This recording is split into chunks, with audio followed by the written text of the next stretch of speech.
আসসালামু আলাইকুম রহমতুল্লাহি ওয়া বারাকাতুহু। দেখেন ছোট একটা বাচ্চা, তার কি পরিমাণ সাহস, পুকুরের রশি ধরে কীভাবে সে আমাদের এই বোট যে আমরা ভাড়া করছি ঘোরার জন্য সেই বোর্ডে আসছে এবং সেই বোর্ডের থেকে আবার ওই ওই রশি ধরে সে আবার চলে যেতেছে। আমি মানে আশ্চর্য হলাম যে এটা কীভাবে সম্ভব। আমার দ্বারা আপনার দ্বারা এটা কখনোই সম্ভব না এই ধরনের কাজ করা। দেখেন ওই যে কীভাবে ঝুলে ঝুলে সে কত রিস্ক নিয়ে ওই যে যাইতেছে। আপনি একটু ভালো করে খেয়াল করেন, ভিডিওটা শেষ পর্যন্ত আপনারা দেখেন এবং ভালো করে খেয়াল করেন বাচ্চাটার কী পরিমাণ সাহস। এটা আমার দ্বারা কখনোই সম্ভব হইতো না। অনেক সাহস, ওটা আমি জিজ্ঞাসিলাম, বলছেন না এটা কোনো ব্যাপারই না, আমি যাইতে পারবো।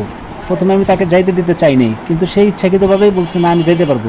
তারপরে সে দেখেন আপনি সে একা একাই চলে যেতেছে। ভালো করে একটু খেয়াল করেন, লক্ষ্য করেন, সে প্রায় কাছাকাছি চলে গেছে। আর একটু যে পাশে আবার একটা ছেলে দিছে, নদীতে জাপ দিছে আর কি গোসল করার জন্য, এই প্রায় চলে গেছে।